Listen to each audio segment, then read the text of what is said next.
When I learned that the world I was in was actually a pure love and overbearing CEO story, I heard with my own ears the overbearing CEO male protagonist with a tone that was 3 tenths cold and 7 tenths casual tell me that I had gone bankrupt. I immediately got angry. Most importantly, why can my archenemy be the dominant protagonist of the domineering CEO? This is unfair. At this time, Benjamin, the overbearing CEO, was still leisurely leaning in the large office chair. He raised his eyebrows at me. He said, "Jackson, you can beg me." My lips involuntarily mumbled twice. I clearly recognized that it should be please. This should be the original line in the plot. But I won't say so. I will never follow the predetermined fate. Under anger and absurdity, I picked up the water cup on the table and splashed it in Benjamin's face, shouting, "In your dreams." However, the next second, the scene in front of me distorted like it was soaked in water. In the last moment of remaining consciousness, I heard an inorganic female voice. Alarm. Text error. Refreshing and restarting.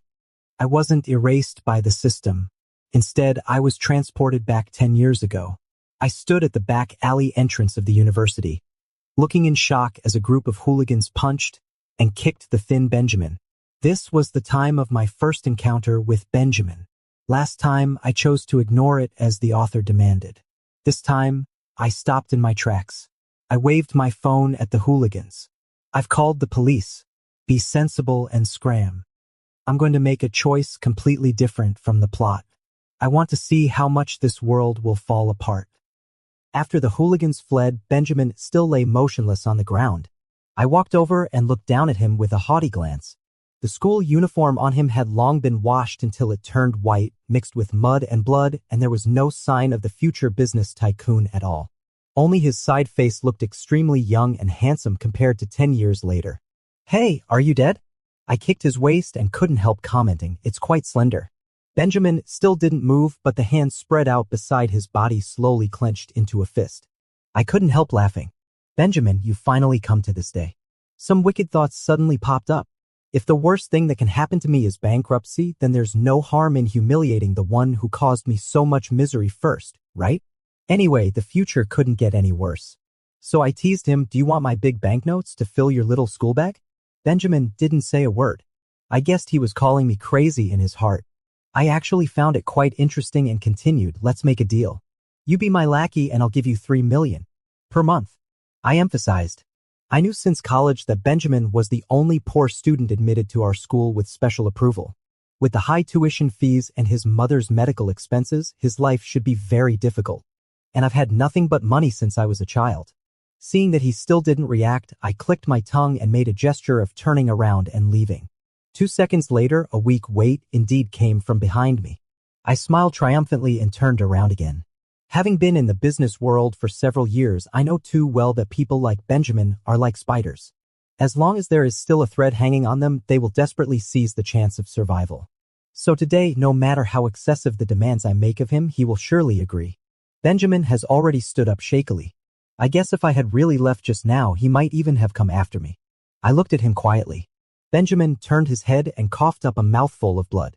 The look in his eyes as he looked at me was gloomy and pale. He spoke very slowly, "Okay." I emphasized, "You have to do exactly what I say." Finally, I curled my lips in satisfaction. "Then now, crawl over here. Let me see if you're obedient." Benjamin's obedience pleased me a great deal. I decided to take him to the mall and give him a good makeover. I have to admit that he is a natural clothes hanger. Those well-tailored clothes make his waist look slender and his legs long, and give him an air of nobility. No trace of his previous desolate and shabby appearance can be seen anymore. The luxury store is filled with bright direct lights, completely enveloping Benjamin and me in golden light. In front of the fitting mirror, I stood behind Benjamin with my arms folded, looking at him in the mirror with satisfaction as obvious daze and unease flashed in his eyes. He kept tugging at the collar of his shirt with his hands, trying to make it less wide open. I couldn't help laughing. I really didn't expect that Benjamin in his youth would be so easily shy. Compared to the calculating fox-like appearance he had 10 years later, he is much more interesting. The salesperson in the store came up and gently reminded him, "Sir, this shirt is designed like this to perfectly showcase your figure." Benjamin sidestepped to avoid the salesperson's hand that wanted to help him adjust his clothes. pursed his lips, and looked back at me for help. His eyes were watery, like a frightened rabbit. A sense of control filled my chest. I curled my lips, ready to ask the salesperson to change another one for him. But suddenly, a sharp and loud male voice came from behind. "Jackson? Why are you with Benjamin?" I stared at the boy holding an iced Americano at the door for a long time before remembering that his name was Roman. I seemed to have a pretty good relationship with him in college. I waved at him perfunctorily as a greeting. Roman's eyes kept shifting between Benjamin and me with blatant shock in his eyes. "Isn't that the poor student from our school?" "Jackson, how come you're hanging out with him?" "He's just a novelty, something to amuse myself with for a few days," I drawled. Roman laughed in a strange way. "You're not going to buy him clothes, are you? This is a reward for his obedience." Seeing Benjamin neatly fold his blood-stained old clothes and stuff them into a paper bag, I couldn't help but frown in disgust. "It's so dirty. Throw it away quickly." Benjamin's hand paused. He firmly refused me. "No." Just when I had boasted about how obedient he was, Benjamin refused me. This behavior was tantamount to a slap in the face. Roman covered the smile at the corner of his mouth with his hand and glanced at me, pretending not to care. A sense of annoyance welled up, and I quickly walked over, grabbed the ribbon around Benjamin's collar, and forced him to lower his head. Benjamin's tall and broad shoulders were forced to hunch like a large dog whose collar had been grabbed. "Don't forget how you promised me," I reminded him in a low voice with a hint of threat in my tone. Benjamin stared steadily at me. Those pitch black eyes were bottomless, with a beast of unwillingness lurking in them. "I just think you don't have the right to refuse me." I interrupted him bluntly. "Unless you want to have an even worse life than before." Benjamin's jawline suddenly tightened. The hand holding the paper bag unconsciously trembled twice. I guessed he had recalled some not-so-pleasant memories. But all this had nothing to do with me. I only hoped to see a tamed result. I let go of his tie and took 2 steps back. "So now, what should you do?" I coaxed. The next second, Benjamin, like a dog that had received an order, simply let go of his hand. The paper bag clattered to the ground, accompanied by his submissive voice. "Yes, I'll listen to you." Suddenly, there was one more person, Roman, joining us for the street shopping. We chatted casually, and with a disdainful attitude, talked about the gossip that had happened in school recently. And Benjamin kept a distance of 2 steps behind me, carrying a bunch of my shopping bags and following me closely. When passing by a store, I saw a pair of limited edition sports shoes. The salesperson beamed with joy when she saw me, praised my good taste, and quickly brought over the shoe box in my size. She squatted in front of me, opened the shoe box, took out the shoes, and wanted to help me try them on. Roman, who was sitting aside, suddenly said, "No need." The salesperson was stunned for a moment and then looked up to ask for my opinion. Roman propped his chin with his hand and said in an arrogant tone, "Jackson, shouldn't Benjamin do this kind of thing?" He was quite right. I turned my head to look at Benjamin and said in a domineering tone, "You, come here and put the shoes on for me." Benjamin came over, took the shoes from the salesperson's hand, and bent down while standing. His tall and straight figure leaned down, completely enveloping me in the shadow. I couldn't see anyone else, and in front of me were only Benjamin's gloomy yet handsome eyebrows and eyes. A strong sense of aggression mixed with a sense of danger rushed towards me. My heart trembled violently, and like a cat whose tail had been stepped on, I quickly shrank back. I don't know why. I actually had the illusion of seeing Benjamin 10 years later. At that time, he also had this expression, easily judging my failure and bankruptcy. I think this should be trauma-induced stress.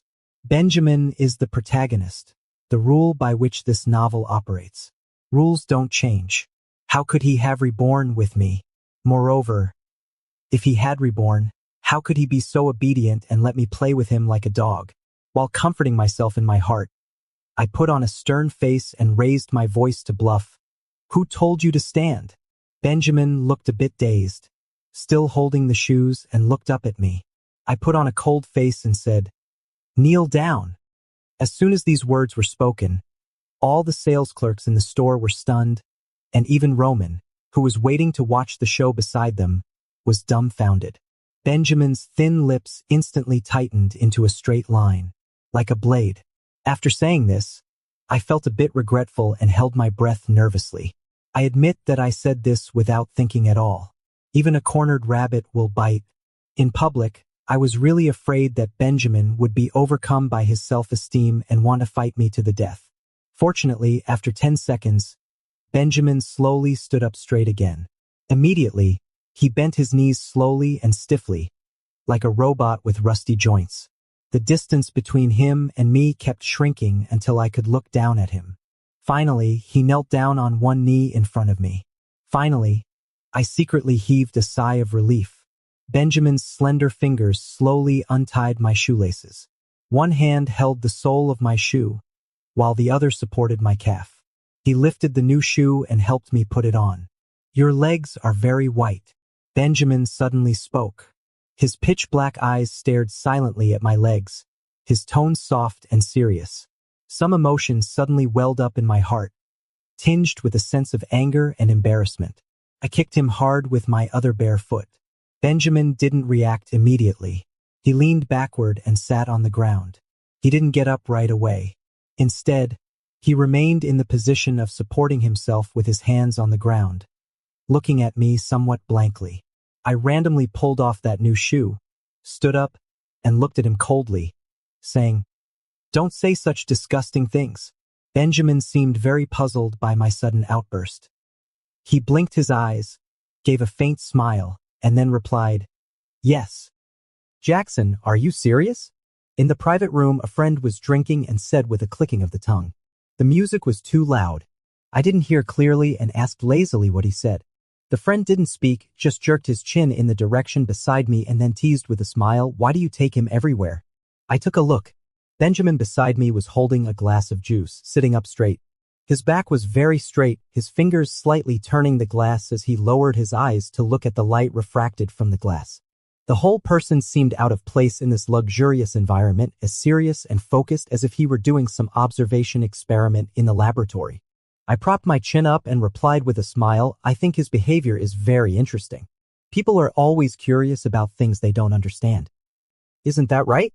Just like when you saw instant noodles for the first time and ate 3 bowls crazily." There was a burst of extremely loud laughter all around. I curled my lips and kicked Benjamin's calf with my foot. I ordered overbearingly, "I want to eat mangoes." Benjamin, like a robot with a set program, slowly raised his head and took a mango from the fruit plate in front of him and handed it to me. "Peel and cut it for me." I scolded him in dissatisfaction, "You fool." Benjamin's brows furrowed slightly, but he still did as I said in silence. Only his movements of cutting the mango seemed very reluctant, slow. I got annoyed and told him coldly, "Cut up all the mangoes in this plate in front of you." Benjamin moved his lips as if he wanted to refuse. But I preemptively cut off his words, "If you don't listen, you'll be in big trouble." Benjamin took a deep breath and lowered his head as if resigned. The pieces of mango in front of him gradually piled up like a small hill.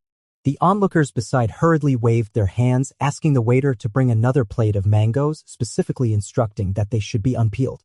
I was just about to refuse when Roman happened to come over, swaying his wine glass and asking me, "There's a dance party next week. Would you do me the honor of coming, young master?" I picked up a piece of mango that Benjamin had cut and put it in my mouth, then said, "Prepare an invitation for Benjamin too." Roman agreed, but Benjamin suddenly raised his head. His face was expressionless. "I have something to do. I won't go." Roman clicked his tongue. "Jackson is inviting you to be his dance partner." Benjamin still said no. Roman finally laughed, raised his eyebrows and looked at me in surprise. "It seems the young master's true feelings have been wasted. Are you out of your mind?" I glared at Roman and casually belittled, "He's just a stray dog. I'm just being kind and pitying him." Before I finished speaking, Benjamin finally stood up abruptly. With a click, the silver, glinting fruit knife was thrown back onto the coffee table by him with force. The fruit knife spun rapidly on the coffee table for 2 rounds, causing frightened exclamations from everyone. "That's enough." He gave me a cold glare, turned around, opened the door of the box, and walked out. Everyone looked at me in great surprise. For the first time, my sense of control was out of balance. My face burned. I shouted at his back, ordering him to stop. But this time, my order failed. Benjamin chose to completely ignore it. Watching Benjamin's figure disappear at the end of the corridor, I became increasingly angry and kept cursing him loudly. My friends didn't dare to dissuade me and could only force a smile to smooth things over. Only a girl frowned and said softly, "That's enough." The whole place fell silent instantly. I also turned to look at her. The girl looked at me coldly and said in a dissatisfied tone, "He has a lot of red rashes on his hands. Didn't you see him scratching secretly all the time? He was clearly not feeling well, yet you humiliated him like that." I didn't believe it. "When did this happen?" "When he was constantly cutting mangoes for you." The girl said word by word. Looking at me with eyes full of contempt, she said, "He should be allergic to mangoes. Don't you know that?" I was suddenly stunned. Even the slight drunkenness dissipated instantly. I never knew that Benjamin was allergic to mangoes. I still clearly remember before the rebirth. Whenever I went to Benjamin's office to talk about business, what was placed on his desk was never water or coffee. Instead, it was mango juice of different brands. I even laughed at him for being crazy. What kind of president uses mango juice to receive guests? I always thought that he, like me, was a die-hard mango lover. But he couldn't even drink mango juice at all. So who were the mango juices prepared for? This is an answer that goes without saying, but I dared not admit it. Because if I admitted it, then the unspoken affection that had spanned 2 time spaces in my heart would no longer be under control. Worse still, Benjamin was really angry. He no longer followed me closely and was no longer willing to accept my rude requests without complaint. He resumed his previous solitary manner. He sat alone in the front row during class, holding a pen and carefully taking notes. Everything returned to the original state except that the red rash on his hand was still conspicuous. The sense of guilt kept piling up. When I learned that the reason he rejected me was that he had made an appointment to visit his mother in the nursing home next week, the sense of guilt reached its peak. During the noon break, I saw Benjamin sitting on a bench holding a bottle of mineral water and gnawing on a cold and hard bread. I knew he was trying to save money and time so that he could have more time for part-time work to support his studies. I walked over and handed him the freshly bought bento. I coughed a little unnaturally and said, "Eat it." Benjamin ignored me and stared calmly and intently at the textbook in his hand. My wrist, which was hanging in midair, felt a bit sore. I angrily put the bento box on his lap and turned around to leave. 2 seconds later, I heard a loud thud from behind. Benjamin actually turned around and threw the bento into the trash can. I widened my eyes in surprise. After coming to my senses, I gritted my teeth and said, "Fine, Benjamin, don't you regret it?" I sent someone to find out the nursing home where his mother was. And then I asked someone to change the room to a high-end single room. I could only apologize and atone for my sins to Benjamin in this way. I also went to the nursing home alone, carrying a flower basket and a fruit basket. Benjamin's mother had become brain dead after a car accident. It cost a high amount of money every day to maintain her vital signs. This was also the reason why Benjamin had been working so hard to make money. The nurse wasn't there, and I sat somewhat uneasily on a chair nearby. The atmosphere was a bit awkward, and the only sound in the whole room was the regular beeping of the instruments. I rubbed my hands, looked at the woman's calm face on the hospital bed, and suddenly remembered how Benjamin looked in a sorry state kneeling in front of the woman's grave in my previous life. I let out a soft sigh and said to the woman who couldn't respond, I don't know if you can hear me, but I sincerely hope you can live a long life. That way your son can be sad a little later. Benjamin really loves you. He's suffered a lot for you. I don't know what else I can do for you, but I'm afraid to give Benjamin money directly. I'm scared that if I violate the character setting, I'll be sent back to some strange point in time by the rules again. The novel author only set me as a vicious passer-by with nothing but good looks. The author didn't set any specific plot events related to the story for me. So I guess as long as I keep up this character setting, I can live safely. So far, my idea seems to be right. So I can only help Benjamin by humiliating him.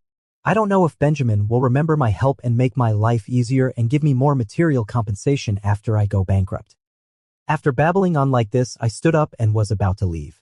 However, the moment I stood up, the door opened. It was actually Benjamin who pushed the door open and entered.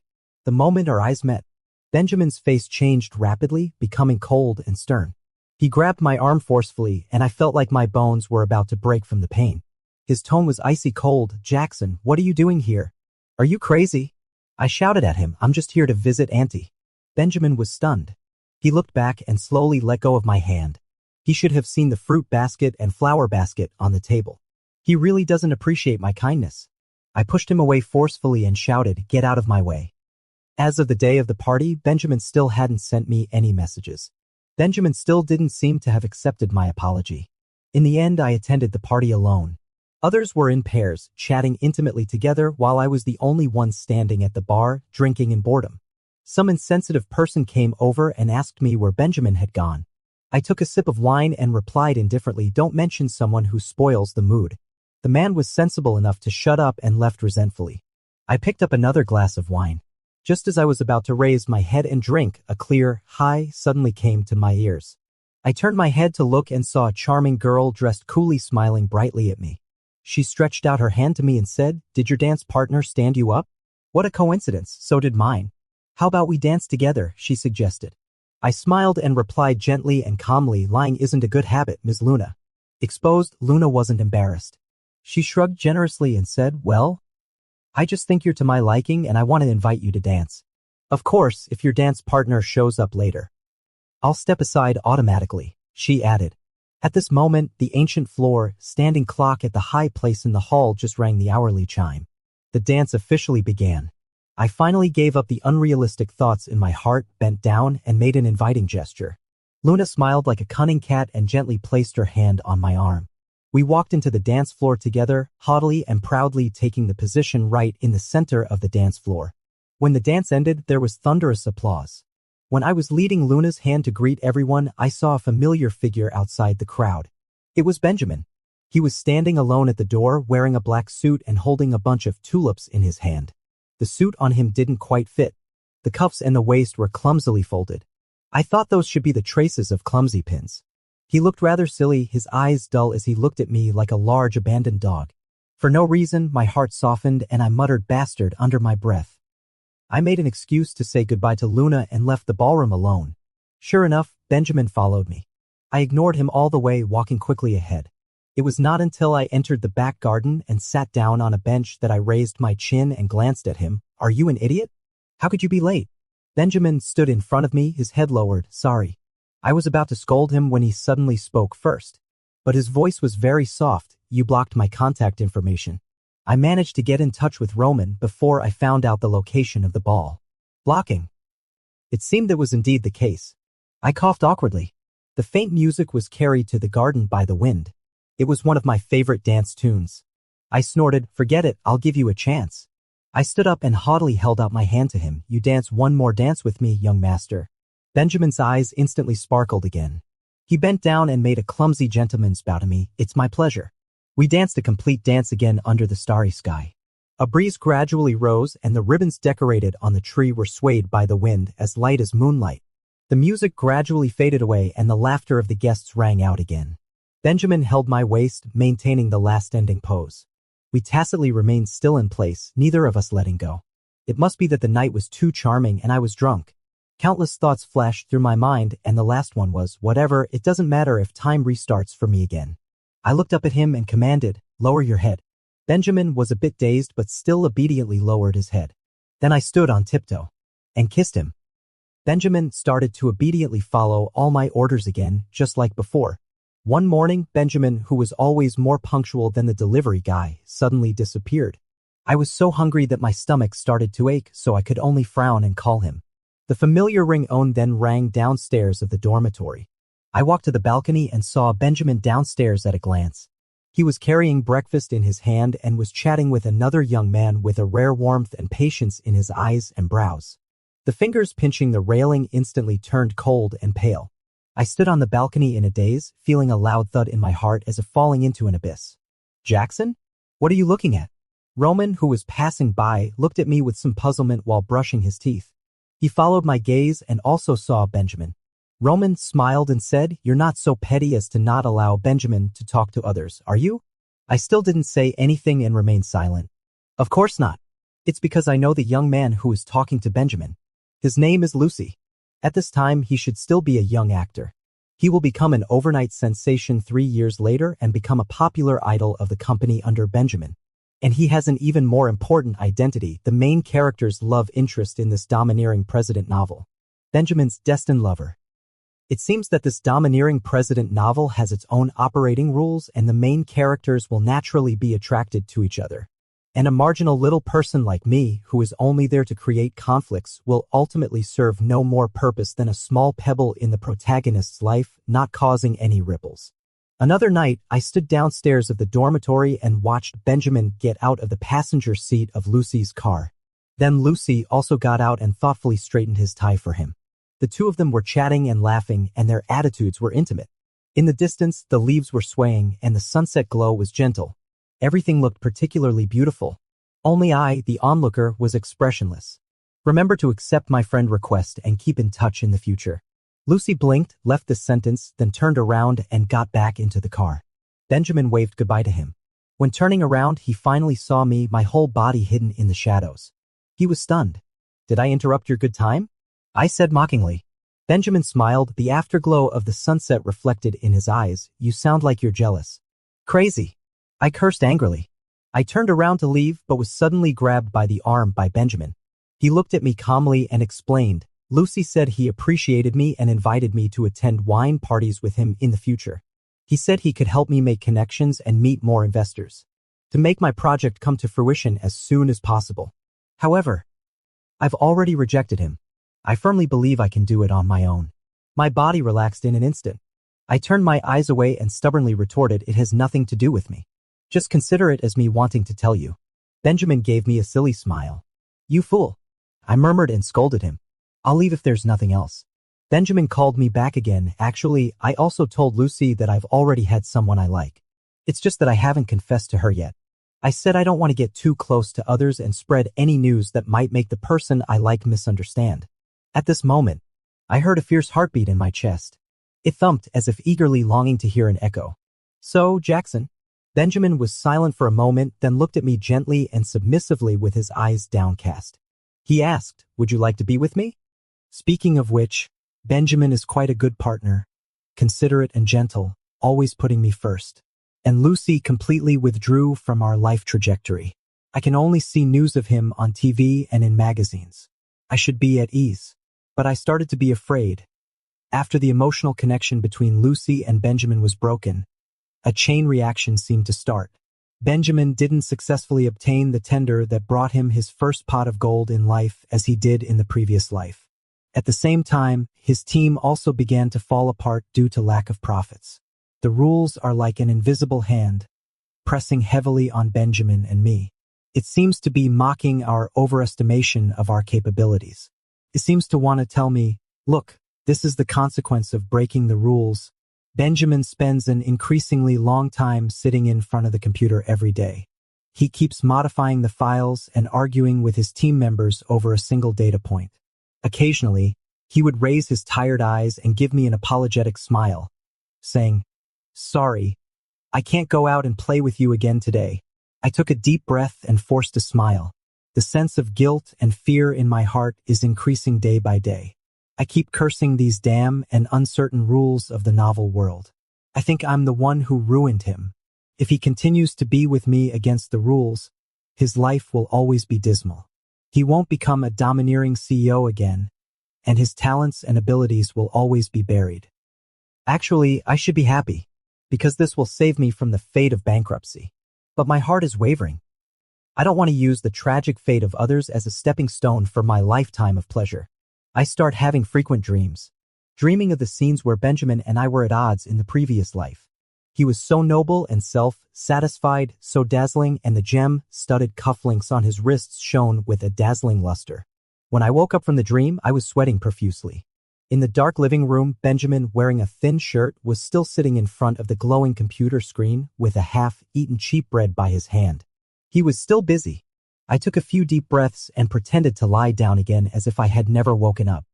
One afternoon, a month later, Benjamin finally decided to disband the team. After deleting the work group, he laughed self-deprecatingly and said, "It seems I was still too naive. Dreams aren't that easy to achieve." As he spoke, he raised his head, looked at me with bloodshot eyes, and said sorry to me. I spoke for the first time and earnestly told him, "There's no need to apologize, Benjamin."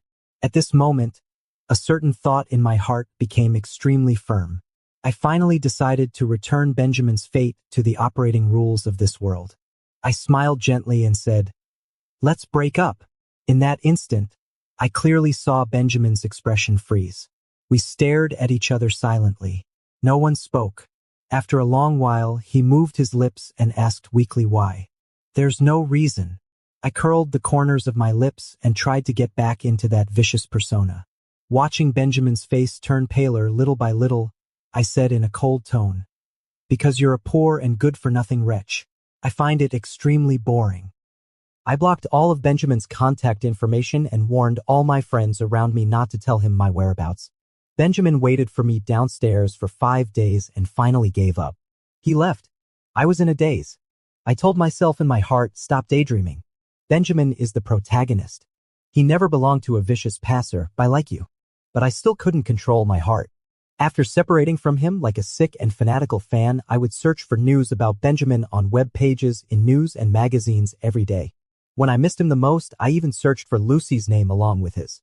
I was both afraid of finding news of Lucy and Benjamin being together and eager to know about their recent situation. I think I'm crazy. Time flowed gently like water. The news about Benjamin started to increase day by day from just a few sporadic pieces. He got his first venture capital, the stocks of the tech company he invested in soared, and he established his own business territory. He finally grew from an unknown junior to the controller of a huge business empire. One morning 5 years later, I groggily turned on my phone. When I saw the red, worded entry at the top of the hot search, I woke up instantly. The content of the entry was, "The president of the Lu Group is engaged to Lucy." Holding my phone, I hadn't yet recovered from my shock when I received a call from my subordinate. The manager reported to me in a panic, "Mr. Jackson, the company's capital chain has broken." After going through so much, I still couldn't escape the fate of bankruptcy. Only this time, the bankruptcy came 5 years earlier than in my previous life, and it wasn't Benjamin who did it. While lamenting, I was forced to follow my parents' request to go on a blind date, trying to get a sum of money from the hand of some rich second generation. The man looked at me with contempt and kept shaking his legs. He clicked his tongue and said, "To be honest, classmate Jackson, you're not my type, and I also think." Suddenly, the man's eyes lit up and he jumped up, frantically waving in the direction behind me.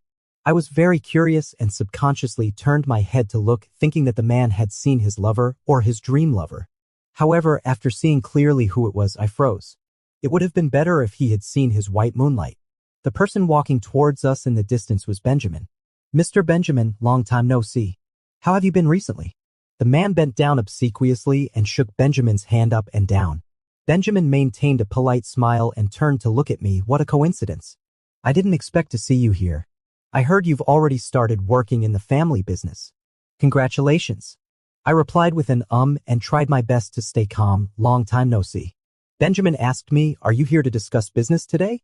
"No." The man laughed and answered, "First, my family introduced me to meet Jackson. Make friends." "I really didn't expect Jackson to know you, Mr. Benjamin. He called me Jackson 3 minutes ago and still called me Jackson 3 minutes later." Expressionless, I watched the man give me a flirtatious look as if he was about to write "We're on a blind date" on his face. Benjamin obviously understood too. He reached out to adjust his glasses and then smiled again. "Is that so? Then I won't disturb you too." The restaurant lights were quite bright, and I clearly saw a platinum ring on his slender finger, shining with a low, key, and noble light. Benjamin apparently understood as well.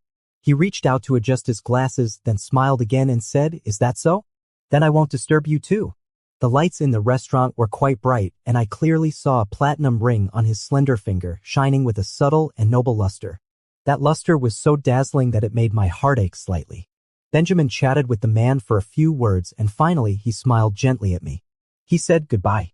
When he was leaving, he shook hands with me again. This was just a polite gesture. Our hands overlapped for a moment and then quickly separated. But I felt his finger hook in the palm of my hand, bringing a burning itch. I was stunned for a moment. I thought this seemed to be my illusion. A week later, that second-generation rich guy asked me out for dinner. I was constantly negotiating with the bank about the repayment date and was extremely busy. But I couldn't resist the man's persistent pestering and had to agree. Strangely, when we actually met, the man was far less enthusiastic than he was on the phone. He clearly spent a lot of effort to book the place, but during the whole dinner, he seemed absent-minded. I smiled politely and said that if he had something to do, he could end the dinner early. No need. The man suddenly came to his senses. He raised his glass and forced a dry smile. "Cheers." I clinked glasses with him. The red wine was obviously astringent as it went down my throat. I put down the glass and was just about to start a conversation, but it was as if a layer of fog suddenly covered my eyes. My vision gradually dimmed. I lost consciousness. When I woke up again, I was in a room. Benjamin was looking down at me with a haughty gaze. He slowly took off his well-tailored suit jacket and smiled. We meet again. Benjamin's face was more mature and his features more defined than 3 years ago. He walked over, unbuttoned the cuff of one sleeve with one hand, and then reached out to touch my dry lips. Even a fool would understand that this was a trap set by Benjamin. I instinctively reached out to push him away, but as soon as my hand reached into the air, he caught it with his canine teeth. It hurts. I frowned. Benjamin released his lips and gave me a somewhat evil smile. His fingers brushed across my eyes and brows, and he murmured, "I can finally see you. It's so good. You can't leave me again." As he spoke, he picked up a bell from the nearby table. I looked at the bell, and in a daze, I remembered that it was an item I bought to match a bag at a luxury store back then.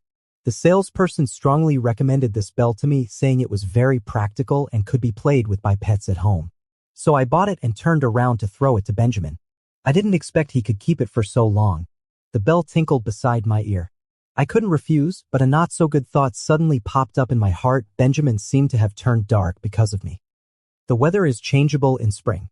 Outside the floor-to-ceiling window, a bolt of lightning suddenly split down, followed by rumbling thunder. A storm is brewing. Fear enveloped my heart.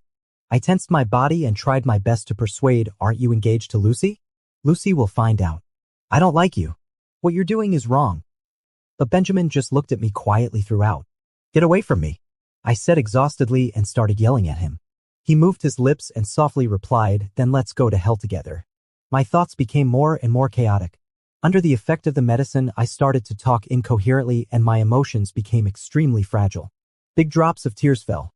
I kept shaking my head and saying, "No, Benjamin, we have to follow the rules. I don't want you to be erased." Benjamin finally stopped what he was doing and stood up straight to look at me. "Rules," he repeated in a strange tone. He finally smiled and kissed the tip of my nose. "I know all those things you said." I suddenly stopped crying and stared wide-eyed. Benjamin sighed, wiped my tears with a tissue, and then said softly, "Why do you think we first met 5 years ago, Mr. Jackson?" In an instant, I trembled all over. What Benjamin called was clearly my position in the previous life. It was also the address Benjamin used to call me in the previous life. The wind outside the window became stronger. The raindrops slapped the glass window rapidly and water splashed everywhere on the window. I couldn't see the scene outside the window clearly. I could only hear Benjamin's whispers in my ear. He said that he had endured for a long time. He even hired a private detective to follow me and take pictures of my daily whereabouts. The photos of me covered an entire room. I told him he was crazy. He chuckled softly and finally got down to business. He said that he had discovered he was a character in a novel much earlier than I did. He had tried hard to deviate from his predetermined fate, but because he deviated from the character's setting, he was forced to reborn many times. And the reason he deviated from the character's setting was that he didn't fall in love with Lucy as the novel described. Instead, he fell in love with me and Extra. Fortunately, after countless rebirths to different time points, he finally found a loophole in the rules. He was the most important character in this novel. As long as he achieved what he was supposed to at the end of the novel, he would meet the requirements of the rules. He could arbitrarily tamper with the blank future that the novel didn't cover. So he tried to tempt me to act in a way that was inconsistent with my character's setting so that we would be sent back to the timeline at the beginning of the novel by the rules together. The ending of the novel was the engagement of Benjamin and Lucy. So he reached an agreement with Lucy.